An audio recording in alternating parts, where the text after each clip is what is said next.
मानो तो मैं गंगा माँ हूँ, ना मानो तो बहता पानी। दोस्तों, सनातन धर्म में गंगा नदी का विशेष महत्व है। गंगा नदी को देवी के समान पूजा जाता है, माता माना जाता है। वैसाख महीने के शुक्ल पक्षी सप्तमी तिथि को गंगा सप्तमी मनाई जाती है। आइए जानते हैं कि इस साल गंगा सप्तमी की तिथि, शुभ मुहूर्त और पौराणिक कथा एवं महत्व क्या है। ऐसा क्या करें इससे प्रसन्न होकर ईश्वर की कृपा सदैव हम पर बनी रहे और जन्मों जन्मांतर के पाप हमारे दूर हो जाए। इसलिए वीडियो को बिना स्किप के अंत तक अवश्य देखेगा। आरंभ करते हैं माता रानी का नाम लेकर।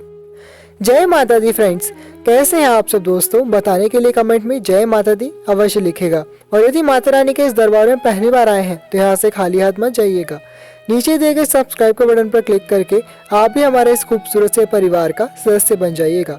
साइड में जो बेल आइकन उस घंटी को भी जय माता दी बोलकर बजा दीजिएगा ताकि हमारे आने वाले वीडियोस का नोटिफिकेशन सबसे पहले आपको मिले। दोस्तों, गंगा नदी को भारत की नदियों में सबसे पवित्र माना जाता है। धर्म ग्रंथों और शास्त्रों में गंगा नदी को मोक्षदायिनी कहा गया है। गंगा में स्नान का भी विशेष महत्व बताया गया है। हिंदू धर्म की मान्यताओं के अनुसार गंगा नदी में स्नान करने से मनुष्य के सारे पापों का नाश हो जाता है। हिंदू पंचांग के अनुसार वैशाख महीने के शुक्ल पक्षी सप्तमी तिथि को गंगा सप्तमी मनाई जाती है। दोस्तों, इस साल 2023 में आपको बता दें, सप्तमी तिथि का आरंभ 26 अप्रैल सुबह 11:27 पर होगा और सप्तमी तिथि का समापन 27 अप्रैल दोपहर 1:38 पर होगा।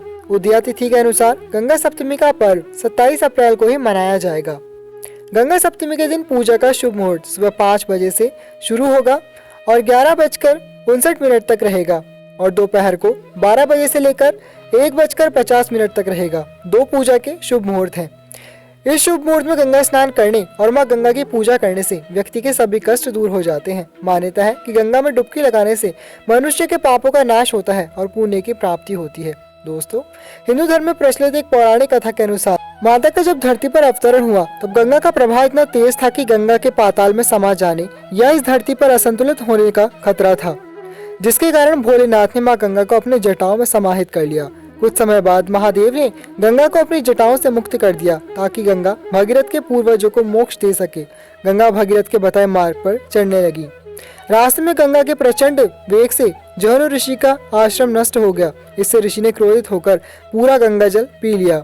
इस घटना के बाद भगीरथ और अन्य देवताओं ने गंगा को मुक्त करने के लिए ऋषि जहनु से प्रार्थना की ताकि गंगा इस दुनिया के लोगों का कल्याण कर सके। इस पर ऋषि ने अपने कान से बहाकर गंगा को मुक्त किया, जिससे गंगा एक बार फिर अपने पथ पर चलती रही। धार्मिक कथाओं के अनुसार ऋषि जहनु ने वैशाख शुक्ल पक्षी सप्तमी तिथि को ही मां गंगा को मुक्त किया था। यही वजह है कि इस दिन को गंगा का पुनर्जन्म कहा जाता है। इसी वजह से गंगा सप्तमी मनाई जाती है। इसे जहनु सप्तमी के नाम से भी जाना जाता है। इस घटना के कारण गंगा का नाम ऋषि जहनु की पुत्री जाह्नवी भी है। दोस्तों, गंगा दशहरा पर मां गंगा का धरती पर अवतरण हुआ था। उसके बाद जब जहनु ऋषि ने मां गंगा को पी लिया तो उसके बाद गंगा लुप्त हो गई थी। उसके बाद जब उन्होंने पुनः उन्हें गंगा सप्तमी पर प्रकट किया, इसीलिए गंगा सप्तमी का पर्व मनाया जाता है।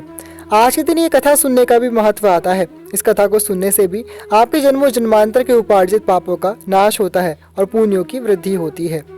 दोस्तों, मां गंगा की पूजा के लिए गंगा सप्तमी एक पवित्र और सबसे अच्छा दिन है। इस दिन गंगा स्नान का बड़ा धार्मिक महत्व होता है। कहा जाता है कि मां गंगा इस संसार के सभी प्राणियों के पाप नाश करती हैं। यही वजह है कि लोग गंगा सप्तमी पर पुण्य की डुबकी लगाते हैं। इस दिन गंगा स्नान करते हुए सूर्य देव को अर्घ्य देने से व्यक्ति के दुख, बीमारी, कष्ट आदि दूर हो जाते हैं। साथ ही जीवन में सफलता, सुख और समृद्धि मिलती है।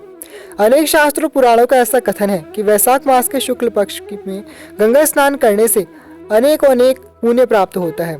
दोस्तों, इसलिए प्रयास करें कि आप अपने परिवार के साथ या अकेले ही गंगा के तट पर जाकर के आज के दिन स्नान करके आएं। जो भी लोग गंगा स्नान नहीं कर सकते, उन्हें बता दें कि अपने घर में ही आपको सुबह जल्दी उठना चाहिए। ब्रह्म मुहूर्त में उठकर नित्य कर्मों से निवृत्त होकर अपने घर पर ही गंगा जल डाल करके स्नान करना चाहिए।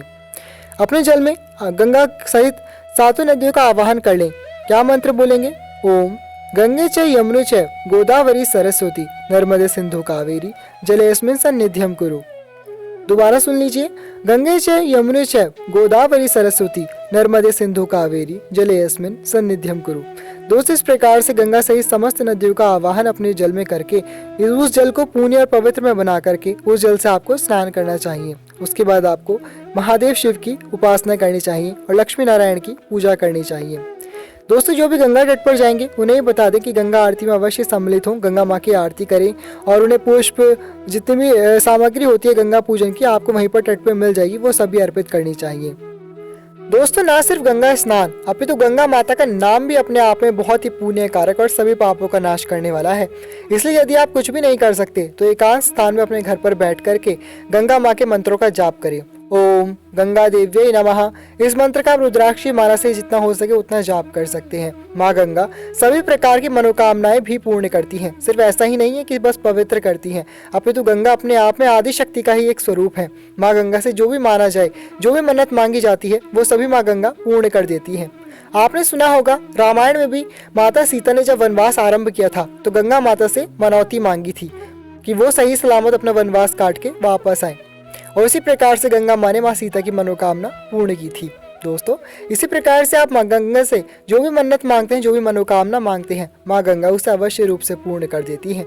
इसलिए आज के दिन आपको विशेष रूप से माँ गंगा के नामों का स्मरण करना चाहिए, मंत्र जाप करना चाहिए, हो सके तो गंगा स्नान करें।